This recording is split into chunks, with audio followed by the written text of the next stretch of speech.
quelques heures du match face à Veszprém, le groupe montpelliérain n'a pas encore de certitude sur son potentiel. Après 2 rendez-vous à domicile, c'est l'heure de goûter au vrai parfum de cette Ligue des Champions.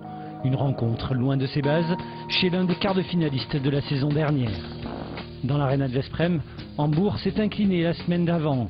C'est donc chez le leader provisoire du groupe B que Montpellier doit se rassurer sur son avenir dans cette compétition.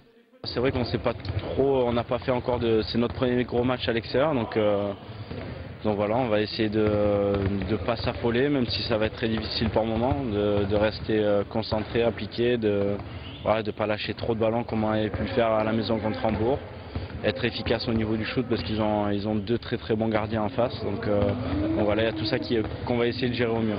Mais le MHB n'est pas épargné par les blessures. Amam, Ahmed, Joly, forfait depuis le début de la saison, s'ajoute celui de Vít Kavtičník. Laissé au repos depuis une semaine, Canaillé aimerait l'utiliser au poste d'arrière droit, à la place du Bosniaque Obradović, pas du tout au niveau d'un tel rendez-vous. En attaque, l'entraîneur montpelliérain a donc très peu de cartes à abattre. Il peut néanmoins compter sur la grande satisfaction des premiers rendez-vous européens, le gardien Storel. Derrière, une ligne défensive très efficace.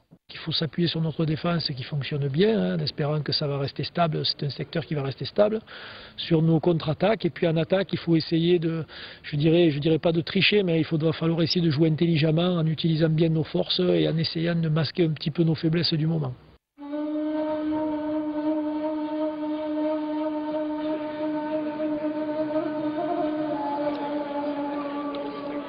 Marqué il y a 1 an et demi par la mort de son joueur Mario Kozma à la sortie d'un bar de la ville, Veszprém vit et respire le handball.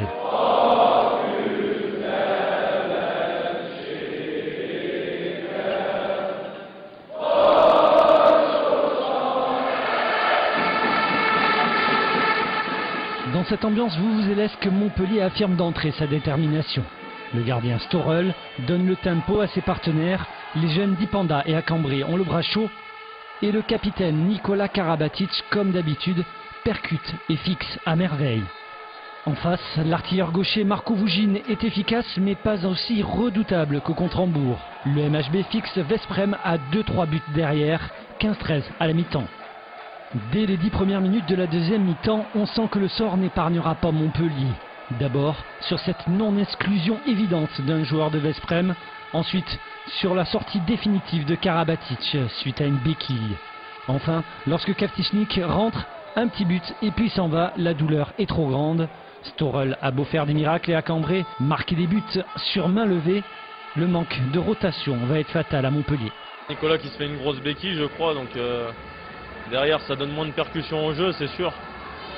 Après ça joue aussi à des balles importantes qu'on met pas forcément au fond, des contre-attaques, des choses comme ça. Donc, Le gardien Peric fait se lever le public de Veszprém et les arbitres excluent 2 fois des joueurs de Montpellier aux grandes dames de Michael Guigou.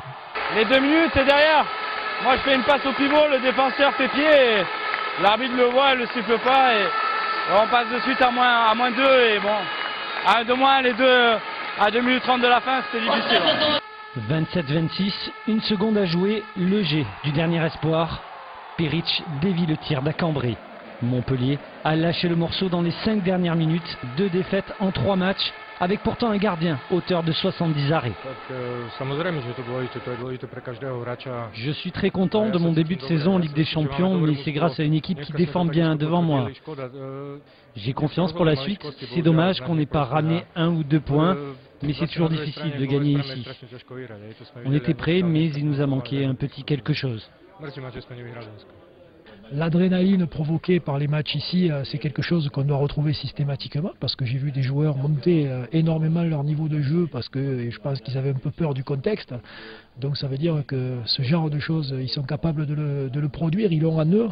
Donc il faut maintenant qu'on arrive à renouveler ce genre d'application tactique et qu'on continue à travailler pour gommer encore ces petits défauts qui par moments nous font nous rapprocher des meilleurs, mais font que par moments on est encore un peu derrière. Dans l'histoire, peu d'équipes l'ont emporté ici à Veszprém. Montpellier a failli le faire, mais il manque encore la marque des très grandes équipes, un brin de réussite.